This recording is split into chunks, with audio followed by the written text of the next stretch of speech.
says, "Waste no more time arguing about what a good man should be. Be one." Marcus Aurelius is one of the greatest philosophers of ancient times. He ruled over Rome from 161 to 180 AD, famously being known as the last of the 5 good emperors. He carried out his duties with greatness and honour despite facing difficult military conflicts during his reign with the Parthian Empire, the Kingdom of Armenia and the Germanic tribes. On top of this, between 165 and 166, he also had to deal with the Antonine Plague, which killed from 5 to as many as 10 million people in his empire. Despite his extremely busy lifestyle, he took the time to reflect on the most existential questions of life, becoming one of the most appreciated philosophers of ancient Rome. During his time, he constructed a series of autobiographical writings known as the Meditations, which he wrote for his own guidance and self-improvement. Meditations is considered also to be one of the greatest works of philosophy ever written, and it's one of the fundamental books of the philosophy of Stoicism. The main core of Stoic philosophy is the necessity of making deliberate choices and being in control of our emotions in order to live well and lead a virtuous life. By practicing Stoicism and following the teachings of Marcus Aurelius, one can better face the difficulties of daily life, no matter how trivial or complex they may be. Our character is based on our behaviour, and our behaviour is based on our daily habits, which is why in this video we bring you 7 ways you can improve your life following the daily habits of Marcus Aurelius. Number 1. Be grateful for waking up. Marcus Aurelius says, "When you arise in the morning, think of what a precious privilege it is to be alive, to breathe, to think, to enjoy, to love." Showing gratitude for the things we already have helps us want less and makes us appreciate them more. Marcus Aurelius practiced gratitude on a daily basis, despite spending most of his life on a battlefield. His book, Meditations, starts with a list of all the people he was thankful for. He expressed his gratitude more towards people who'd shaped him and moulded him as a person, and not towards his fame, wealth, or successes. Despite being the emperor of the Roman Empire, for him, people were more important than possessions or fame. Marcus Aurelius considered that we only need 3 things in life: certainty of judgment in the present moment, action for the common good in the present moment, and an attitude of gratitude in the present moment for anything that comes your way. Therefore, an attitude of gratitude is essential to living a balanced life. We in the modern world spend way too much of our time focusing on our problems in pursuit of our materialistic desires and don't realize how showing appreciation can transform a person's life. A life devoid of gratitude is frequently unhappy and unfulfilling. On the other hand, the benefits of practicing gratitude are nearly endless. People who regularly practice gratitude by taking time to notice and reflect upon the things they're thankful for experience more positive emotions, feel more alive, sleep better, and express more compassion and kindness. If the first thing you do after waking up is say thank you for everything and everyone you have, you'll discover that you're genuinely happier with where you are and what you already have in life. And this realization will help you approach your day and people with ease.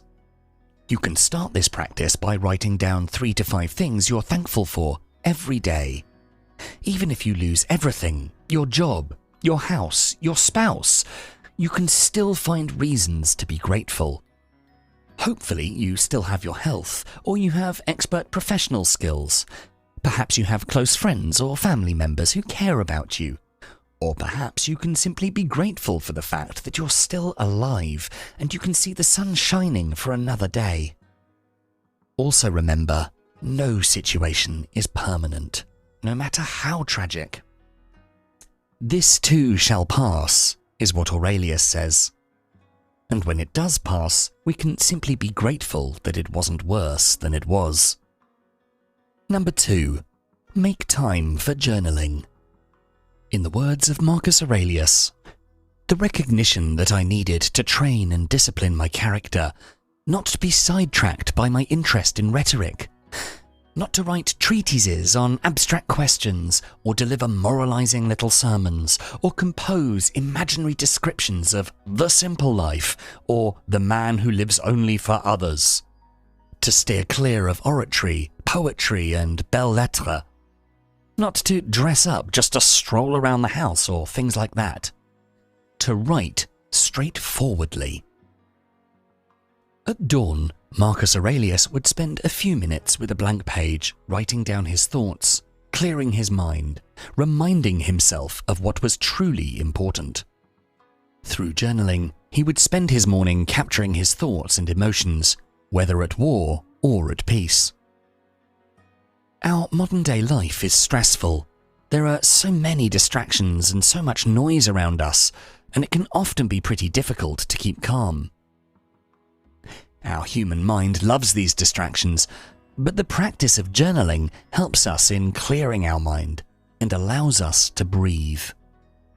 You can start by writing down your feelings, your dreams, your worries, and the things you're thankful for. Doing this will help you see yourself from a better perspective. You can write about your ambitions, your goals, and all the roadblocks that come along the way. This way, you'll know exactly how to proceed and how to deal with those obstacles. You can also write about what you've achieved so far. When you write about the milestones you've achieved, you can easily track your progress and boost your morale. In Stoicism, the art of journaling is more than just keeping a diary. This daily practice is philosophy. It's how you prepare for the day ahead in the morning and reflect on the day that's passed in the evening. Hence, it's recommended to also write about your own experiences, what you've learned from your teachers and mentors. When you write about the lessons you've learned and the qualities others have that you admire, you provide yourself with a toolkit to realign with the person you want to be. You can start this practice by putting aside 10 minutes in the morning and writing in whatever form works for you. You can write notes on paper in a dedicated book, store them on an app on your phone, or pull up an empty document on your computer and record your thoughts there. It's the process that counts. The more we write, the more you encourage imagination, enhance appreciation, and the more your philosophy ingrains itself in your character. Number 3.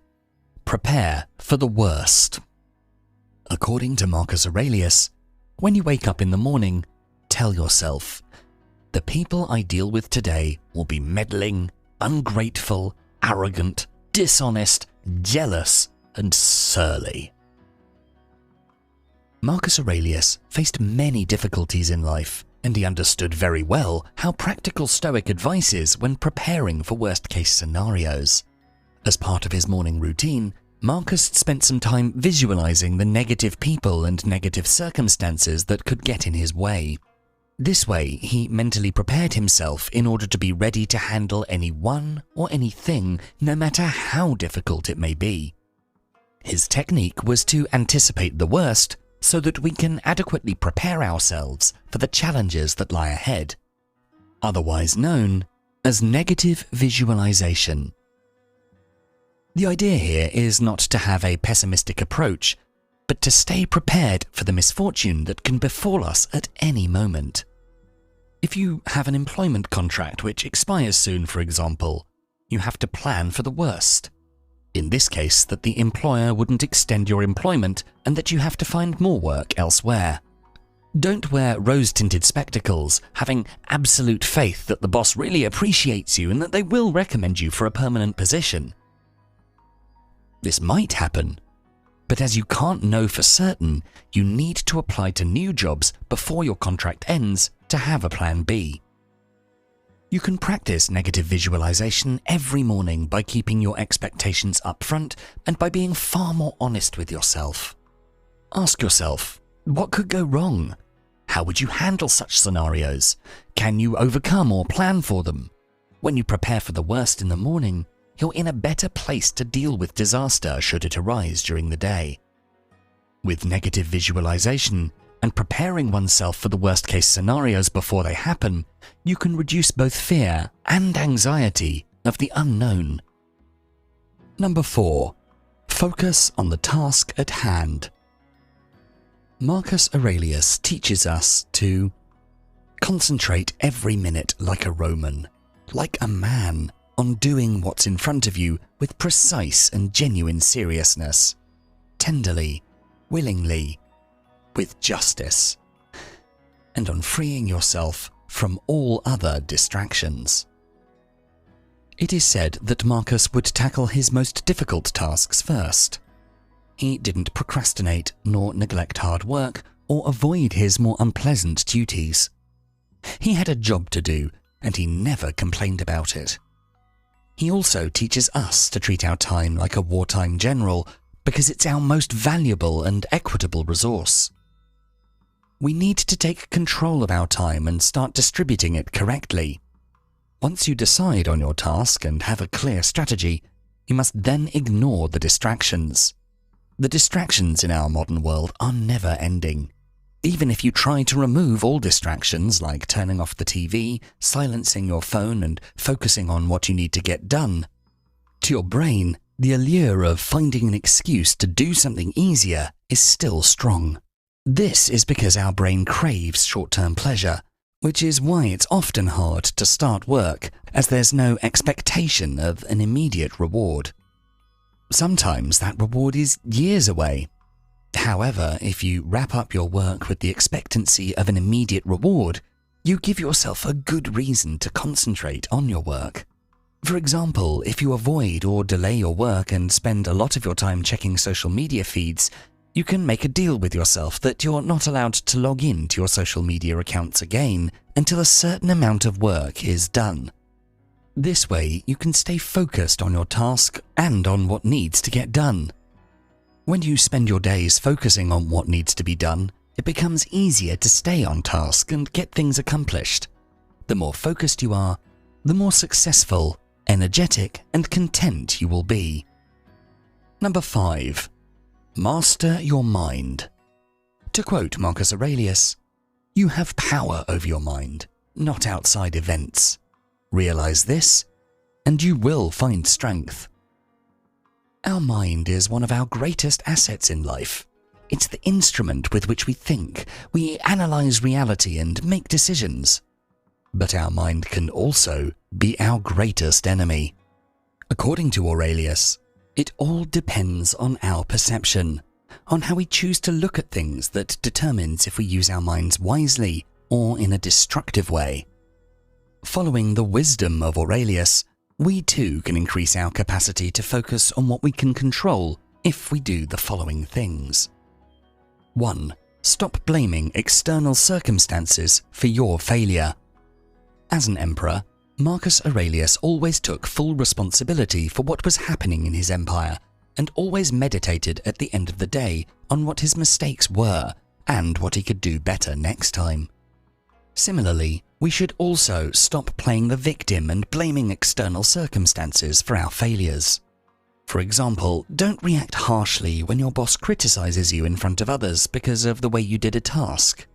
It was your responsibility to do that task in the right way, and you should take responsibility for your mistakes. Don't blame the lack of time or the lack of resources for not performing that task well, but rather apologize and inform them on how you can improve next time. 2. Not allow others to negatively affect you.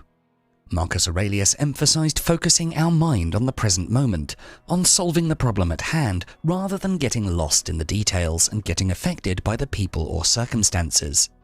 For each problem we face, we need to break the problem into its components, analyze them, and find a solution. Don't concentrate on whose fault it was. Don't waste your energy in reacting to people. Your capacity to control others or circumstances is limited. For example, if someone close to you upsets you, admit that this is a thing you don't have control over.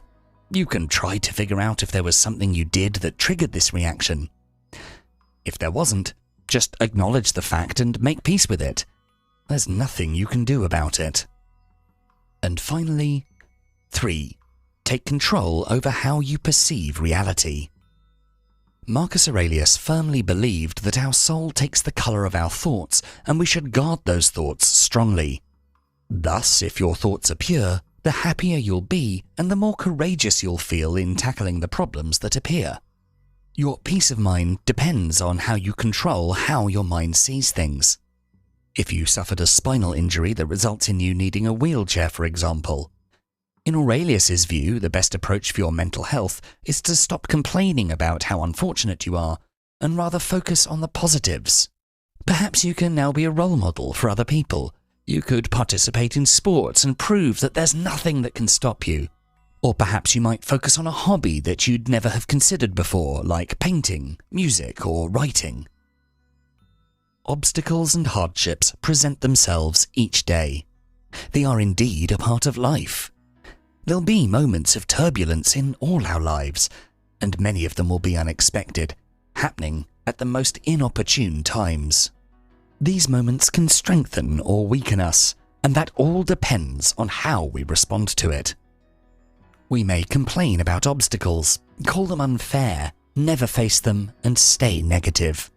Or we can choose to train ourselves to see it as an opportunity to grow and develop virtues. It's all about how you see things that determine your well-being and peace of mind. If we can master the mind, we can understand the world. We can be more able to do what's right, speak the truth, accept what's happening, and live more in the present. Mastering the mind is vital to living well. Number 6. Review your day.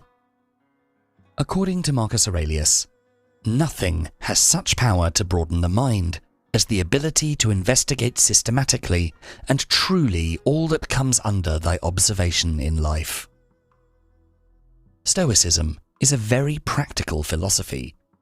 It's about self-empowerment, and the best way to improve is through personal review. Marcus Aurelius wrote his meditations with the purpose of reviewing his own daily choices and thoughts to achieve personal clarity. He kept a constant eye on his daily actions. If you want to be the best version of yourself, you must be aware of your actions. This is why daily reflection routines are crucial in Stoicism. If you don't know where you went wrong, how are you supposed to improve as a person? How can you be your best? Setting aside 5 to 10 minutes every evening to review your daily progress is an important step in leading a Stoic lifestyle. You can sit down with your journal and ask yourself questions like, what did I do well? What could I have done better? Did I behave according to my principles? Did I treat people in a friendly and considerate manner? What could I have done to be the best version of myself? Also, make sure you're kind and forgiving to yourself if you did something where you acted in some way you disapprove of, or did something you weren't supposed to. It's completely okay to struggle and experience setbacks as long as you're aware and try your best. Number 7. Meditate on your death. In our final quote from Marcus Aurelius for this video, he says, "Let each thing you would do, say, or intend be like that of a dying person." Despite being the emperor, Marcus Aurelius realized that no matter how great the things we accomplish or who we are, we all have the same destiny: death. He frequently reminded himself of his own mortality, and this made him adopt a more humble attitude towards life. It's said that at night he would tuck his children into bed and kiss them, and say quietly to himself, "Don't rush this. This might be the last time you do this. It's not guaranteed that either of you will make it through the night." There is a phrase within the Stoic philosophy called memento mori, which means remember that you will die. It's a reminder that your death is inevitable, your time is limited. No matter where you're born, how rich you are, or what you do during your life, there will come a day where you won't wake up to enjoy life once more. The Stoics made it routine to keep the prospect of death in mind, and you too can practice this every evening. The point of this reminder that you will die is not to promote fear, but quite the opposite. to make you approach your daily life fearlessly and make you feel confident about doing the things that really matter. You can start this exercise by spending 5 to 10 minutes every evening imagining that you're on your deathbed and only have a week to live. Ask yourself, are the things I'm spending my time on worth it? Asking such a question will make you realize that perhaps you're not spending enough time with your family, or that you'd rather be doing something else, like pursuing your dream of being a musician, for example, than your current job that you don't actually enjoy. The key purpose of this exercise is to make you realize 3 things: to spend quality time with the people you love and respect, to make your priorities clear, and to not spend your time doing something you hate. Your life will be merely other people's memories in a few years when you're gone. Therefore, it's much better to really concentrate your focus on the people you actually care about. Give your best contributions to this world through your work. Daily reflection on your death will help you navigate through your priorities in life and help you be the person you want to be.